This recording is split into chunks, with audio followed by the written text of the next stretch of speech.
Charles Wesley తన life టైంలో 9,000 పాటలు రాశాడు. 9,000 పాటలు. చిన్న విషయం కాదు అది, మాట్లాడుకుంటే చిన్న విషయం కాదు.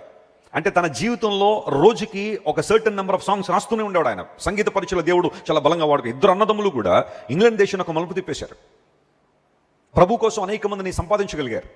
జాన్ వెస్లీ గారి యొక్క జీవిత రహస్యం ఏంటి అంటే, అంత ప్రభావవంతంగా దేవుని కోసం పనిచేయడానికి కారణం ఏంటంటే, ఆ పవర్ హౌస్లో కూర్చునేవాడు రోజు వెళ్ళి ఆ ప్రార్థనా గదిలో దేవుని సల ప్రార్థన చేసేవాడు. Do you have a designated place for prayer my friend? నీకంటూ ఒక ప్రార్థనా స్థలం ఉందా మీ ఇంట్లో? నీకంటూ ఒక ప్రార్థన చేసే చోటు ఒకటి ఉందా? ప్రతిరోజు నీ దేవుడిని కలుసుకునే స్థలం ఒకటి ఉందా? ఆ సంఘ బిడ్డల ఆసక్తి ఎంత గొప్పది అంటే, ఓ పాస్టర్ గారు చెప్తే విన్నాను నేను, వాళ్ళది ఫస్ట్ సర్వీస్ మార్నింగ్ 4 o'clock జరుగుద్దట. ఎన్ని గంటలకి? ఆదివారం 4 గంటలకి. ఆ 4 గంటల ఆరాధనలో సీట్లు దొరకవేమో, లేటుగా వెళ్తే అని చెప్పి 1 గంట నుండి లైన్లో నిలబడతారట.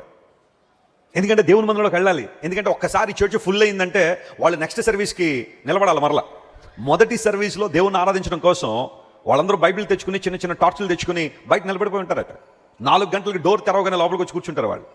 మనం డోర్లన్నీ బార్లో పెట్టేసిన గంట తర్వాత కానీ మన ప్రాంతాల్లో ప్లేసులు నిండటం లేదు. కారణం ఏంటంటారు? ఆసక్తి లేక, దేవుని సన్నిధిలో ఉండాలి అన్న ఆ ఆతురత మనలో లేక. ఆ సందర్భాల్లో మనం చేసే పనులేవి, ఎప్పుడు వెళ్తే ఏంటి, ఆ గంట ఉంటే సరిపోదా, ఆ అరగంట ఉంటే సరిపోదా అన్నట్టుగా ప్రశ్నించుకుని జస్టిఫై చేసుకుని, నాకు కాబట్టి లేట్ అవుతుందండి, నాకు ఈ సమస్య లేకపోయినంటే, నాకు ఈ ఫ్యామిలీ పరిస్థితి లేకపోయినా నేను అందరికన్నా ముందు వచ్చేవాడిని అని చాలామంది రకరకాలుగా ఎవరికి తోచినట్టుగా వారు జస్టిఫై చేసుకుంటూ ఉంటారు.